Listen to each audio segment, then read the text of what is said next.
Hello les amis, j'espère que vous allez bien et j'ai le plaisir de vous retrouver pour un nouveau gros book haul. Effectivement, j'ai reçu pas mal de choses ces derniers temps et j'avais envie de vous les présenter. Comme vous avez pu le voir sur la miniature, il n'y a peut-être pas beaucoup de livres papier, mais sachez qu'il y a beaucoup de livres numériques qui sont arrivés et certains me font très envie. Donc je n'ai qu'une hâte, c'est de pouvoir vous les présenter pour qu'ils intègrent officiellement ma palle et pouvoir les dégommer. Et sinon, comme d'habitude, n'hésitez pas à me dire si vous avez craqué, si vous avez abstenu plutôt, ou est-ce que vous avez trouvé des nouvelles pépites pour votre part. Voilà, n'hésitez pas à me dire tout cela. Et moi, sans plus attendre, je vais vous présenter mes dernières réceptions et mes derniers achats. Comme d'habitude, je commence par les services presse et j'ai reçu, donc il y a déjà quelques temps, Sous nos monts hallucinés. Donc c'est écrit par un collectif d'auteurs suisses. Donc dedans vous pouvez retrouver des nouvelles de Mélanie Chapuis, Nicolas Genoux, Olivia Guérig, Julien Hirtz, Alice Jeanneret, Pierre-Yves Lador, Dunia Mirales, Stéphane Paco, Fabrice Pittet, Catherine Roland, Sarah Schneider, Jean-François Thomas et Lucien Will. Et c'est également Lucien Will qui a réalisé les illustrations que vous retrouvez à l'intérieur de ce roman. Et c'est publié chez l'éditeur Hélice Hélas. Chez Hélice Hélas éditeur, pardon. Donc je remercie encore la maison d'édition qui a eu la gentillesse de m'envoyer ce roman. Et alors sachez qu'il est déjà lu. Vous pouvez retrouver mon avis complet dans mon point lecture du mois de mars. Je vous le mets dans le petit i, je crois qu'il est ici, si vous l'avez raté. Mais pour faire bref, en fait, nous avons des nouvelles. Chaque auteur est parti du principe que si Howard Philip Lovecraft avait séjourné en Suisse romande, quelle horreur il aurait pu y ajouter dans nos contrées.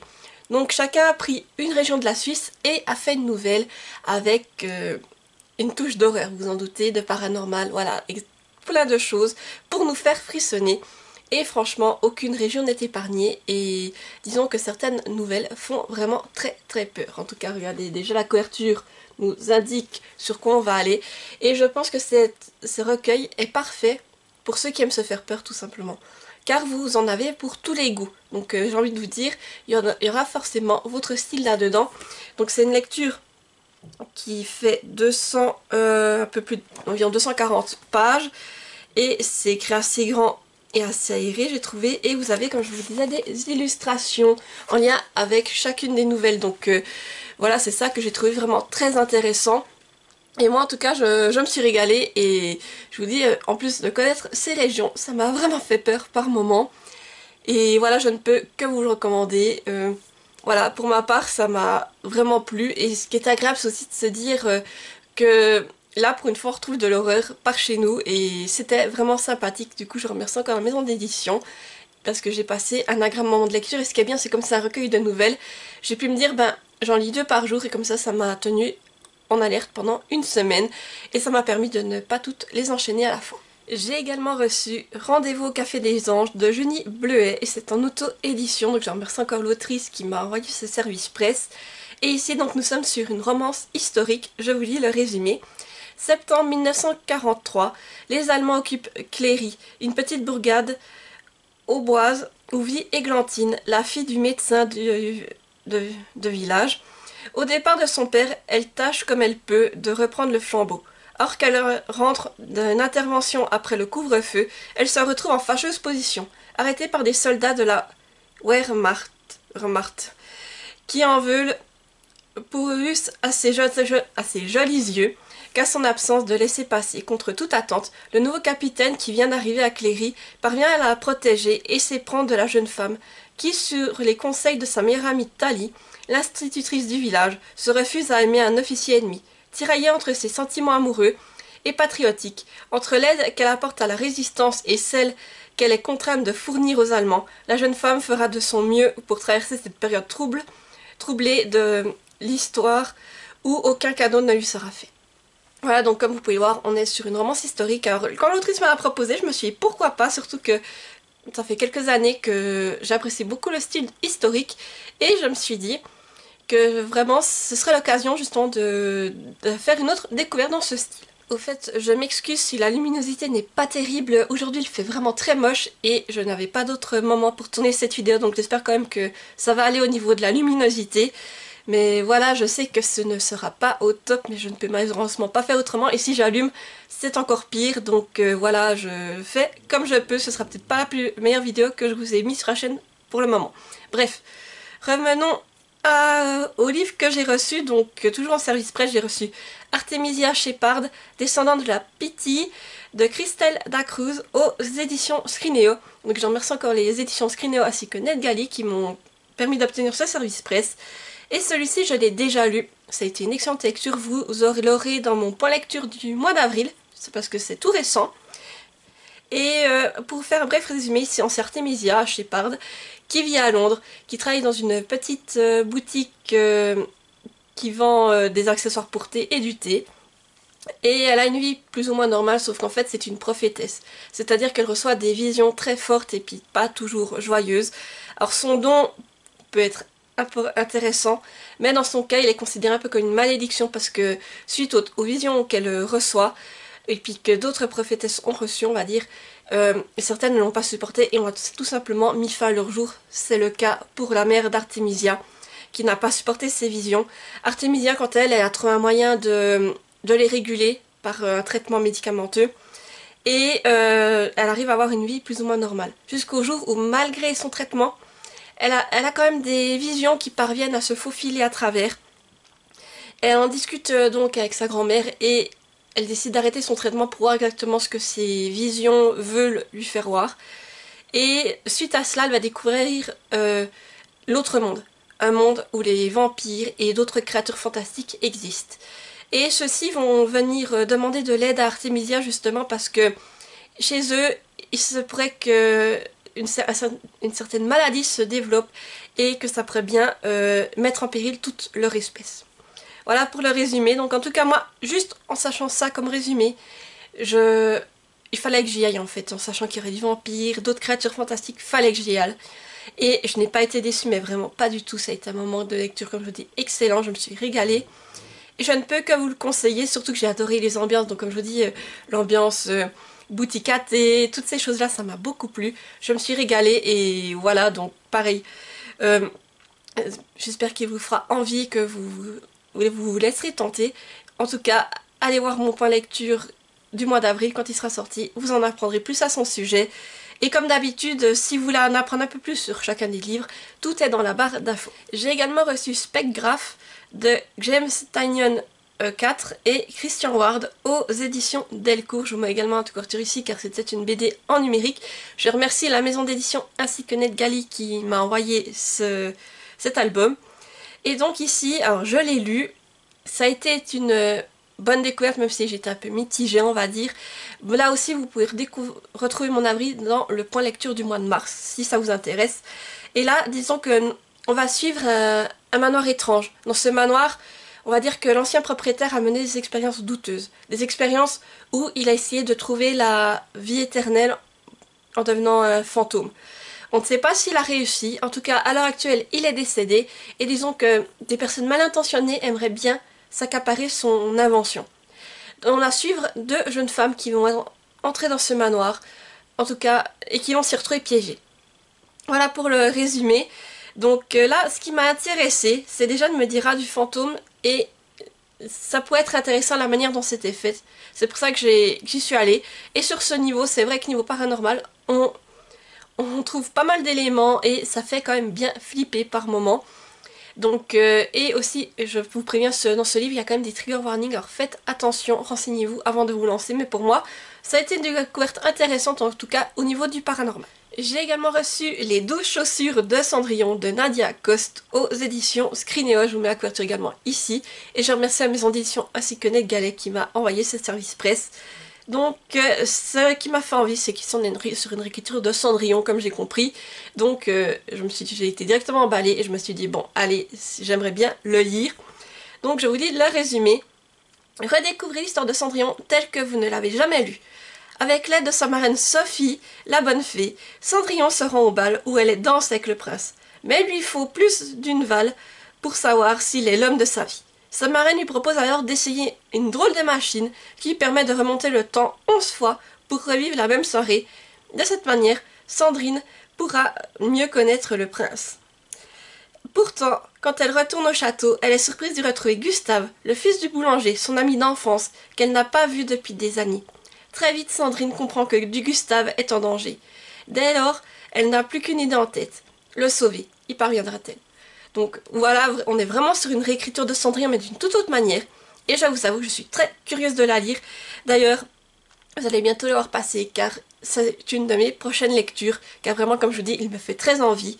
Et réécriture de Cendrillon, ça ne pourrait que m'intéresser. En tout cas, j'ai très hâte de vous en reparler. J'ai également reçu Chaman Urbex de Maxime Fontaine aux éditions Scrinéo toujours, et je remercie la maison d'édition ainsi que NetGalley qui m'ont fourni ce service presse. Je vous mets la couverture ici car comme toujours c'est du numérique et je vous lis le résumé.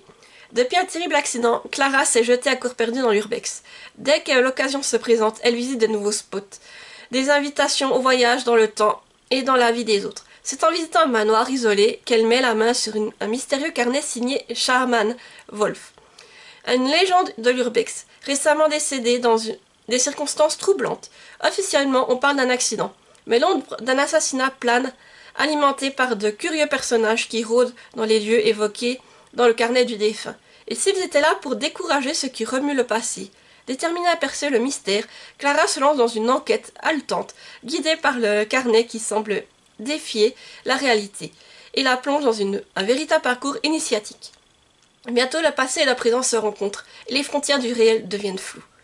Donc, effectivement, j'ai été curieuse en lisant ce résumé. Je me suis dit, mais oui, ça me fait bien envie, et je dois avouer que la couverture déjà m'a vachement attirée, avec les animaux que l'on aperçoit un peu de manière lumineuse, comme des esprits, et le résumé avec cette idée d'enquête, mais un peu fantastique, ça m'a beaucoup plu. Et là, pareil, vous allez en entendre reparler tout prochainement. Bon, j'ai quand même allumé en espérant que ce sera un peu mieux que ce que vous aviez à la fin, parce que là, il fait totalement nuit et on est en plein milieu de matinée. Donc voilà, vraiment un temps pourri. Mais comme je vous disais, voilà, on fait comme on peut avec le temps qu'il y a. Et pour poursuivre, alors, j'ai également reçu Tibéria, donc le tome 1, Les Protecteurs de David Shop en auto-édition. Voilà, je vous montre la couverture, elle est magnifique, en tout cas j'aime beaucoup. Et je remercie encore l'auteur qui a eu la gentillesse de me faire parvenir ce service presse. Je vous lis le résumé. Plus de 300 ans se sont écoulés depuis le grand cataclysme qui a frappé Tibéria, créant le gouffre qui sépare désormais ces 5 provinces. La vie a repris son cours et les anciennes querelles ont laissé place à la paix sous la gouvernance du roi Larcham, mais rien ne semble devoir troubler cette apparente harmonie jusqu'au jour où le jeune Netfer, avide d'aventure, dérobe un livre chez la vieille mage de son village. Le contenu de cet ouvrage va bouleverser tout ce qu'il croyait savoir sur le monde dans lequel il vit et changer sa destinée. Voilà, donc là on est clairement sur de la fantasy et je suis curieuse de découvrir donc cet univers et d'en apprendre davantage, mais en tout cas ça me fait bien envie et déjà la couverture me plaît beaucoup. Donc là c'est quand même une belle petite bricasse pour le premier tome. Nous partons sur un tome de plus de 500 pages et c'est écrit, alors c'est une écriture standard assez serrée, comme il y a quand même un peu des espacements, voilà si vous voyez. Et en tout cas voilà, je suis très curieuse de découvrir tout ça, donc là pareil vous le verrez passer aussi par la suite. Et j'ai également reçu le tome 3 du Manoir de Castelcats, Le Temps des Brumes, d'Alain T. Puységur, aux éditions Scrinéo. Je le mets également ici car c'est une lecture en numérique. Et je remercie sa maison d'édition qui a eu la gentillesse de m'envoyer ce service presse. Sachez que je l'attendais avec vraiment beaucoup d'impatience. Car c'est une histoire un peu, on va dire, c'est un poudlard pour chat. Une école de magie pour chat. Et c'est ce que j'apprécie beaucoup. Pour vous faire un bref résumé du tome 1, dans le premier tome, on suit Kovan, il me semble, oui, Kovan, qui est un jeune chat qui rêve d'intégrer le manoir de Castelcat pour y apprendre les différents types de magie.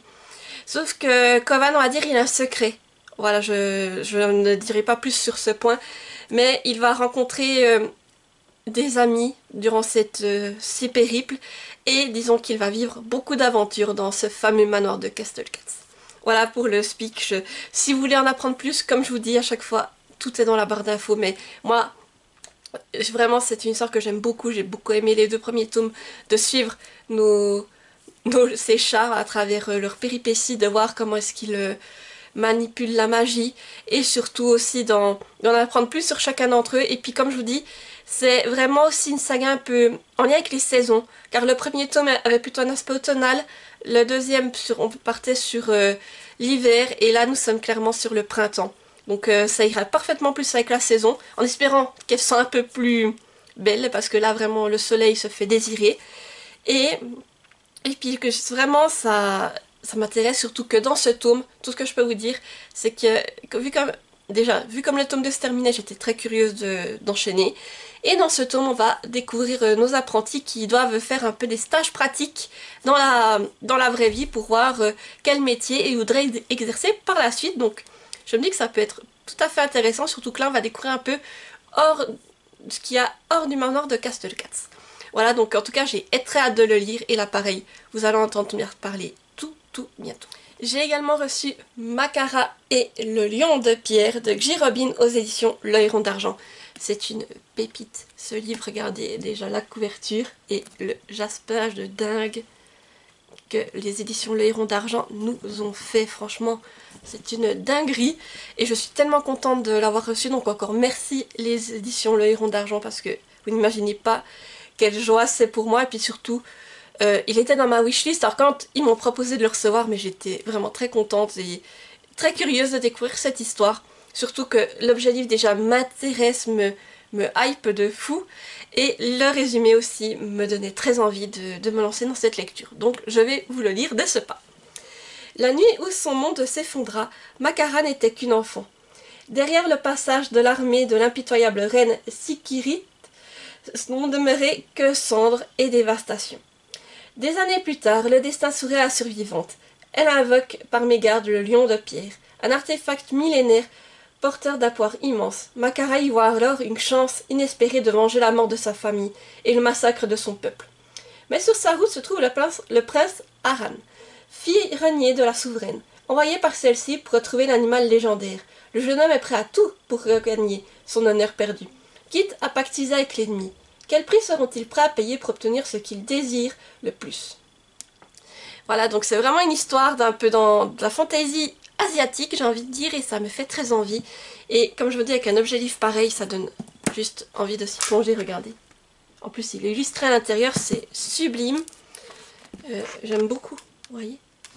Et comme je vous dis, ça me fait très envie. Alors on part sur une lecture ici qui fait, hop, si je trouve, la fin du livre. Un peu plus, environ 450 pages, je dirais. C'est écrit quand même. C'est une écriture standard, mais ça, je pense que ça va se lire vite. En tout cas, les livres du Rond d'Argent se lisent toujours très vite avec moi. Et il y a aussi des illustrations, je crois, à l'intérieur. En tout cas, quand je l'ai feuilleté, j'ai vu. Il me semble en avoir vu. Voilà.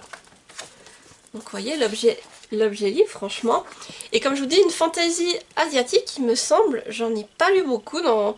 Alors, je suis très curieuse. Et comme je vous dis, j'ai vraiment hâte de découvrir ce livre. Donc là, pareil, vous allez en entendre parler tout bientôt. J'ai également reçu Emma et les mauvais éléments, le tome 1 d'Ariel Holt et Alba Cardona aux éditions Jungle. Je remercie encore la maison d'édition ainsi que Negali qui m'ont permis d'obtenir cet album. Donc je vous le mets ici car c'était une BD que j'ai lue en numérique.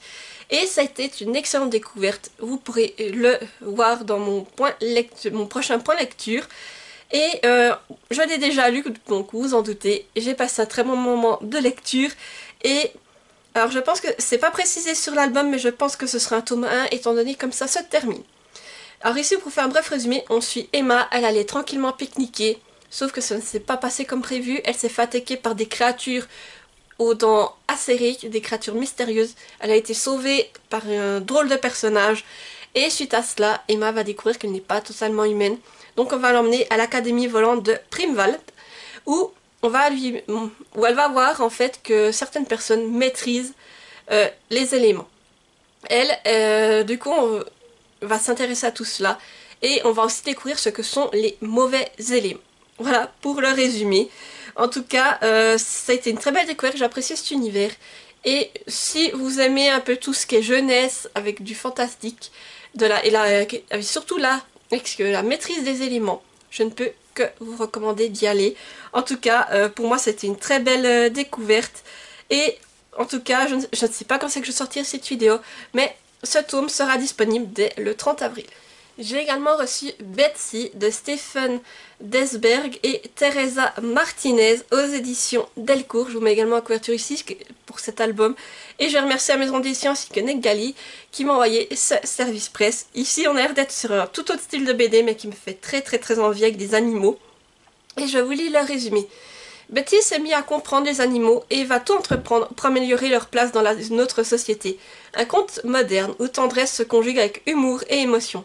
Suite à un accident de vélo, la jeune Betty se réveille en découvrant qu'elle peut comprendre et communiquer avec tous les animaux, pour lesquels elle s'est toujours passionnée. Elle va alors se lancer dans une campagne pour défendre leurs droits et lutter contre le consumérisme, le capitalisme aveugle et l'injustice de notre société. Donc voilà, c'est vraiment une BD qui, je pense, qui va être touchante et surtout une BD avec des animaux, ça ne pourrait que me plaire. Donc là aussi, je vais la lire tout prochainement parce qu'elle me fait vraiment envie. En tout cas, rien que la couverture et de voir ça que ça parle d'animaux, ça me tente beaucoup et j'ai hâte de voir comment ça a été abordé là-dedans. J'ai également reçu L'éveil de Tiresias de Camille B aux éditions La Boîte à Bulles. Donc c'est également une BD, je remercie la maison d'édition ainsi que Nekgali qui m'a envoyé ce service presse, je vous la mets ici. Donc ici, c'est une BD en lien avec la mythologie, il me semble, mythologie grecque. Alors, je n'avais jamais entendu parler de cette histoire, alors c'est pour ça que je me suis dit que ça pouvait être intéressant de découvrir.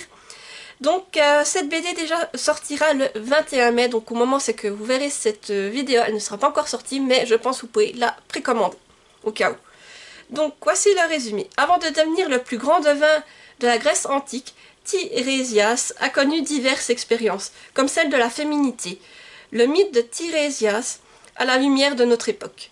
Sur les flancs du mont Cylène vit un berger du nom de Tiresias. Or qu'il fait paître son troupeau, le jeune homme découvre la déesse Athéna, qui se baigne nue dans une rivière. Tiresias ne le sait pas, mais son destin est en passe d'être bouleversé. En effet, il n'est pas permis aux mortels de voir les dieux, et ces derniers, en réaction, le transforment en femme. Ainsi, durant cette année, Tiresias fera l'expérience de la féminité, ses joies, ses peines, mais aussi l'amour et la maternité, avant à nouveau changer en homme. De cette expérience, le jeune berger tirera connaissance et sagesse, à tel point que les Olympiens ont désormais un nouveau projet pour Tiresias, en faire le plus célèbre devin de la Grèce antique. Voilà, donc là, c'est quelque chose, comme je vous dis, j'en ai jamais entendu parler vraiment de cette histoire, je suis curieuse de la découvrir, et surtout sous forme de BD, je me dis que ça peut être intéressant. Donc là, pareil, vous la verrez passer tout prochainement, surtout que des BD, c'est très vite lu. Et là, ça me permettra d'en apprendre un peu plus sur les mythes grecs.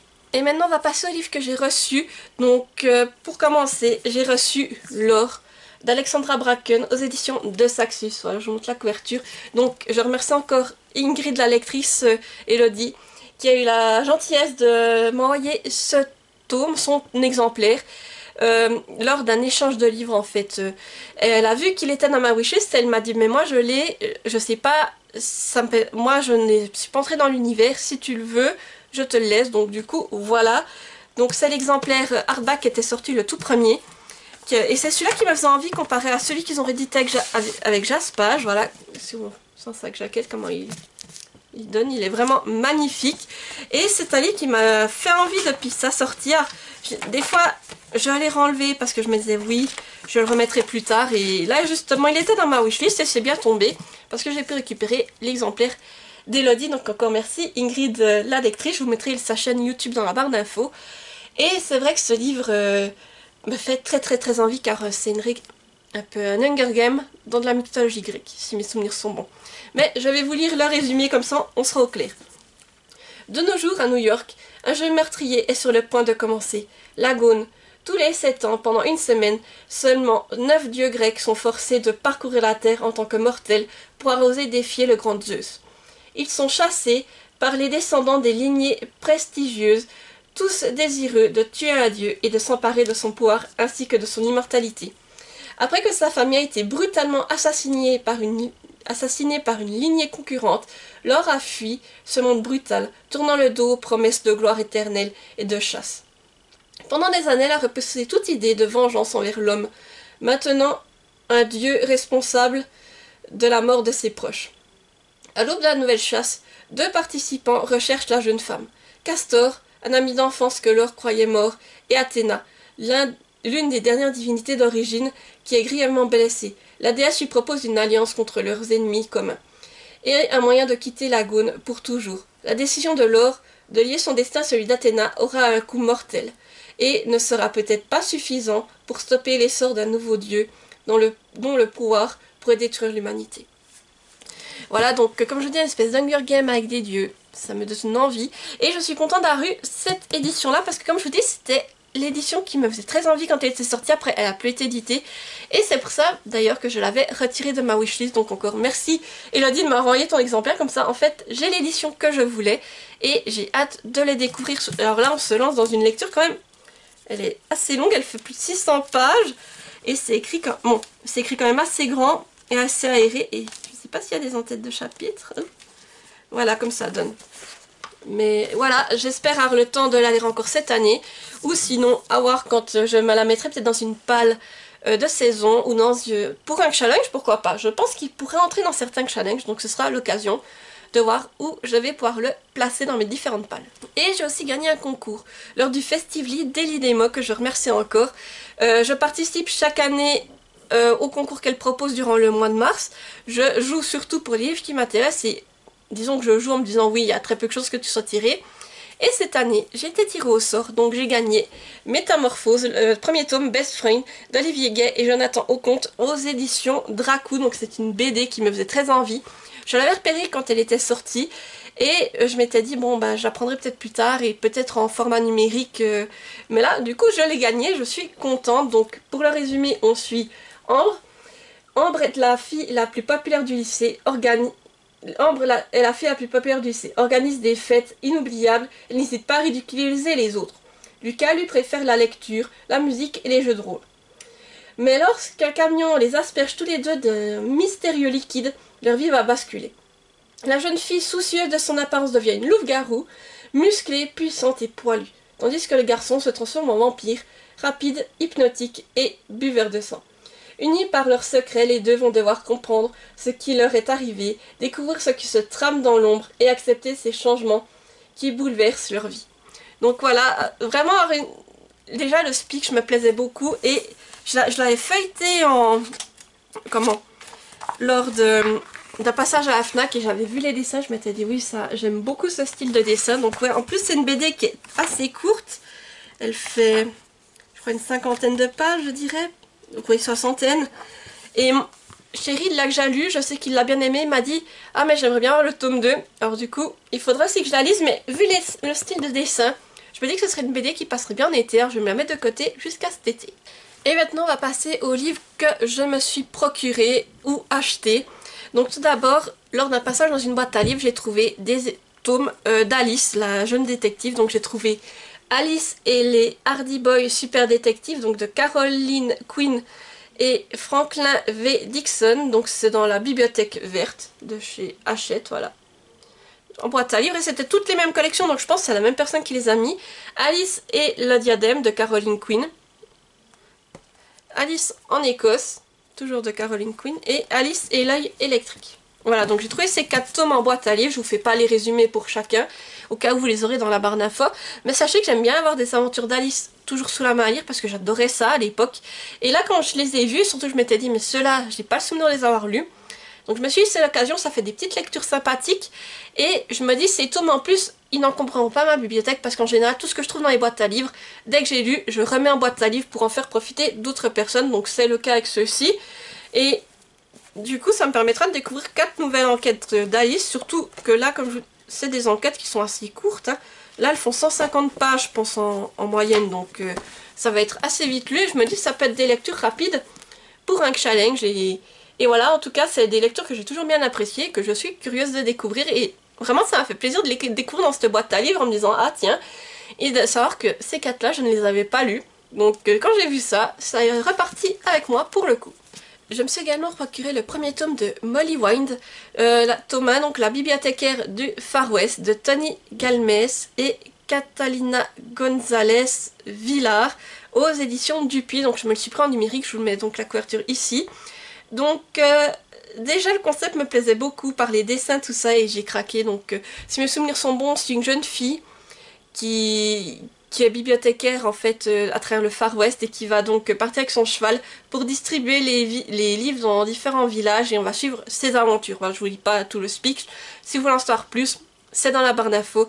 Mais moi, juste en sachant ça, ça me fait très envie. Je sais qu'il y a un tome 2 qui est sorti à ce jour. Je vais déjà attendre de voir comment j'accroche avec le tome 1 avant de me procurer la suite. Mais je me dis c'est une BD, ça va être vite lu. Et ça me fait très envie de la découvrir, surtout que là, le style de dessin a l'air de bien me correspondre et que savoir que c'est dans le Far West avec une jeune fille et des chevaux.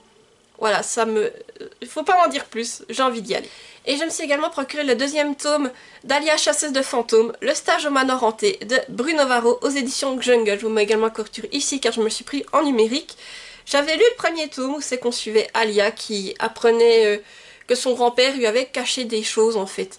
Que son grand-père avait découvert un autre monde où la magie existe et Alia va finir dans ce monde et va également apprendre la magie. Voilà pour le résumé du tome 1 vite fait. Mais ça m'avait beaucoup plu, j'avais aimé aussi cette idée que quand elle va dans cet autre monde, ce sont des êtres humains mais avec des caractéristiques félines. Ça m'avait beaucoup plu au niveau du dessin et de l'histoire. Et vu comme ça c'était à terminer, j'étais curieuse de connaître la suite, donc là pareil, j'ai hâte de découvrir cette suite et je crois qu'après il y a encore un tome 3, donc je vais déjà lire le tome 2 et après on verra pour se procurer le tome 3. Toujours en numérique, je me suis procuré le dernier tome des Gardiens d'Ulgérine, donc qui se nomme Fil d'or d'Ophélie Duchemin aux éditions Plume Blanche. Je vous mets la couverture ici. Donc là en fait on est sur une série qui a quand même des fils communs, mais chaque tome reprend une réécriture de conte. Donc dans le premier tome on était sur une réécriture de La Belle et la Bête, le tome 2 La Petite Sirène et là nous sommes sur une réécriture de Réponse. Après je sais que les tomes peuvent se lire indépendamment les uns des autres. Parce qu'on avait fait une lecture commune sur le tome 2, certains n'avaient pas lu le tome 1, ils avaient quand même compris l'histoire. Mais c'est vrai qu'il y a peut-être certains éléments qu'on n'arrive pas à raccorder à cause qu'on n'a pas lu le tome 1, mais voilà, ça peut se lire quand même indépendamment, je dirais. Donc je vous lis le résumé. Perte, errance. Tourmentée par les ombres d'un passé qu'elle a partiellement oublié, Cléa fuit vers l'inconnu dans l'espoir de trouver un infime éclat de lumière au milieu des ténèbres. Poursuivie par des visions et des voix qui la hantent depuis toujours, elle se voit sombrer peu à peu dans la folie. Pour Archer, l'assassin personne de la Shullam, il n'y a pas d'échappatoire possible, c'est obéir ou périr. Lorsqu'elle lui ordonne de ramener cette jeune femme à la chevelure dorée, il sait déjà qu'il devra se montrer sans pitié, peu importe s'il condamne une innocente ou au pire des sorts. Son âme à lui s'est fracassée il y a bien longtemps sur les pavés de la mort et de la servitude. Descendre de l'oubli, tu devras renaître avant d'y Henri, pour toujours. Brûle de ce feu qui embrasse même la nuit, où ton amour se consumera dans les flammes de ton cœur meurtri. Voilà, donc comme je vous dis, c'est une réécriture sur réponse cette fois que nous propose Ophélie Duchemin. Ça fait un moment que j'ai lu les deux autres et je me dis, il me manquait plus que celui-là. Donc, je me le suis procuré en me disant, ben, si tu arrives à le lire encore cette année, ça clôture une saga. Et ça peut être aussi l'occasion de découvrir cette réécriture de réponse parce que c'est vrai que j'avais bien apprécié les deux autres tomes et j'ai hâte de voir comment le réponse a été abordé dans cet univers. Bon là j'ai craqué suite au retour d'Elodie Ingrid la lectrice et je crois qu'il y avait une autre personne que je suis qui l'avait aussi lu et qu'on a fait un retour dans qu'il avait bien aimé, je sais plus si c'était Aurélia des chouettes lectures d'Aurine, j'ai un doute. Mais en tout cas je me suis procuré le premier tome de La femme de ménage de Freida McFadden aux éditions J'ai lu, je vous le mets également ici car je me le suis pris en numérique. Et là, je me suis dit que j'allais lire le premier tome, voir si j'accrochais avant de me procurer les suites. Mais je me dis que ça peut être une lecture pas mal pour cet automne parce que je crois que c'est un thriller. Donc je vais vous lire le résumé. Chaque jour, Millie fait le ménage dans la belle maison des Winchester, une riche famille new-yorkaise. Elle récupère aussi leur fille à l'école et prépare les repas avant d'aller se coucher dans sa chambre au grenier. Pour la jeune femme, ce nouveau travail est une chance inespérée, l'occasion de repartir de zéro. Mais sous ses dents respectables, sa patronne se montre de plus en plus instable et toxique. Et puis il y a aussi cette rumeur dérangeante qui court dans les quartiers. Madame Winchester aurait tenté de noyer sa fille il y a quelques années. Heureusement, le gentil et séduisant monsieur Winchester est là pour rendre la situation supportable. Mais le danger se tapit parfois sous des apparences trompeuses, et lorsque Millie découvre que la porte de sa chambre mansardée ne ferme que de l'extérieur, il est peut-être déjà trop tard. Donc voilà, je me dis, ça peut vraiment... Déjà, le speech fait vraiment un peu peur. Et j'ai hâte de découvrir cette fameuse histoire, surtout vu les retours positifs que j'ai entendus. Alors je me suis laissée tenter et à voir si je le garde pour cette année ou pour plus tard. Et je me suis également procuré Ariane de Jennifer Saint aux éditions Sabran. Donc je vous la mets ici car c'est aussi en numérique. C'est vrai que je connais très peu la mythologie grecque ou tout ce qui est mythe autour de la mythologie grecque. Et je me suis dit que ce serait peut-être l'occasion d'en apprendre un peu plus sur certains personnages. Donc je me suis procuré cet ouvrage. Voici le résumé. De tout temps, ce sont bien souvent les femmes qui paient le prix des crimes des dieux et des hommes. Le roi Minos règne d'une main de fer sur la Crète, terrorisant ses ennemis vaincus, ses sujets et sa propre famille. Lorsque la cité vaincue d'Athènes envoie 12 de ses enfants en sacrifice au terrible Minotaure, la princesse Ariane se rebelle. Ariane a entendu trop de contes et de récits dans lesquels les plus faibles, les femmes surtout, subissent les conséquences des actes des puissants. Elle est déterminée à tracer son propre destin. Et parmi les 12 otages, Thésée va lui fournir l'occasion de contrer et fuir la tyrannie de son père. La légende du labyrinthe s'enclenche. Tour à tour, princesse, traîtresse, faiseuse de héros, le parcours d'Ariane fait semer d'embûches, à l'instar de celui de sa sœur Pèdre, mais aussi ponctué de rencontres fabuleuses. En ces temps-là, Dieu et héros rôdaient sur terre, repoussant les femmes dans l'ombre. Voilà, donc comme je vous dis, c'est vraiment, j'y connais pas grand-chose à tout ce qui est mythologie. J'ai vu un peu certains éléments, voilà, qu'on a vu à l'école, mais c'est vrai que beaucoup de ces personnages, quand on en parle, ça me dit pas grand-chose, et je me dis qu'il faudrait peut-être un peu remédier à ça. C'est pour ça que ce tome me paraissait déjà l'idéal pour faire un premier pas là-dedans. Et si c'est concluant, je sais que Sabran a sorti d'autres tomes aussi en lien avec la mythologie grecque, donc j'essaierai de me les procurer par la suite. Et mon dernier achat ne va pas vous surprendre si vous avez vu ma pile à air du Blooming Spring Challenge, que je vous remets dans la barre d'infos au cas où. Alors, c'est un livre que j'avais dit que j'attendais avec impatience qu'il soit traduit en français, qu'il allait sortir. Au moment où c'est que j'ai fait ma palle, il n'était pas encore sorti, et que j'ai dit que j'allais le procurer pour essayer de le lire pour le challenge. Donc, il s'agit du 3e tome de Belladonna, Wisteria d'Adaline Grace aux éditions de Saxus, que je me suis pris en numérique. Voilà, je vous le mets ici. Donc Belladonna, pour faire un bref résumé, on suit Signia, qui est une jeune femme qui n'a pas une vie facile. Ses parents sont décédés quand elle était enfant, et Signia semble maudite, car tous les tuteurs chez qui elle est allée sont décédés à la suite. Donc plus personne ne veut d'elle malgré son immense fortune, et Signia, en plus de ça, a le pouvoir de voir l'ange de la mort, cette tête qui vient chercher les âmes des morts. Et également Signia a un autre pouvoir, elle ne peut pas mourir. Voilà, donc ça fait beaucoup de choses, jusqu'au moment où elle apprend que, en fait, il reste une partie de sa famille qui est d'accord de la prendre. Elle va donc se rendre chez eux, dans leur manoir, et elle se dit que pour elle, c'est l'occasion d'avoir une bonne éducation, de faire son entrée en société, et que cette fois, il ne faut pas avoir de dérapage. Sauf que quand elle arrive, elle apprend que la mère de famille est décédée, il y a quelque temps, et que la fille est très malade. Mais le pire de tout, elle va voir le fantôme de la mère et comprendre que la mère est décédée effectivement, mais que c'était un meurtre. Donc Signia va enquêter pour essayer de trouver qui en veut à cette famille. Et pour trouver tout cela, elle va peut-être devoir utiliser ou se rapprocher de l'ange de la mort afin d'en faire un allié. Voilà pour le résumé. Sachez que j'ai beaucoup aimé cet univers que je qualifie toujours de Bridgerton à la gothique, qui m'a beaucoup plu. Cette ambiance, ces mystères, ces quêtes. J'ai beaucoup aimé le tome 1, j'ai lu le tome 2 il n'y a pas longtemps que j'ai encore plus adoré. Et là, je suis très curieuse de découvrir ce 3e et dernier tome et enfin pouvoir clôturer cette histoire, car là, comme je vous dis, j'ai hâte de replonger dans cette ambiance. Et d'un côté, j'ai envie de me freiner en me disant oui, mais après t'auras plus ça. Mais j'ai envie de savoir la fin, surtout que là, j'ai encore bien en tête le tome 2, j'ai envie de me plonger dedans et de découvrir tout cela, donc pareil celui-ci, j'espère avoir le temps de le lire pendant la période printanière, comme ça il fera partie de mon bilan pour le Blooming Spring Challenge. Et voilà, j'arrive au bout de ce book haul. N'hésitez pas à me dire en commentaire si nous avons des livres en commun, si certains de ces livres vous font envie, ou ce que vous avez acheté. Est-ce que vous avez des livres tout simplement? Qu'est-ce que vous avez acheté comme livre? Parce que ça peut toujours me donner des titres à rajouter à ma wishlist, j'ai envie de vous dire. Et si vous êtes trop timide pour laisser un commentaire, mettez-moi soit l'emoji avec les 3 livres empilés, ou mettez-moi des emojis avec un livre qui aurait pu vous intéresser ou qui vous a marqué tout simplement.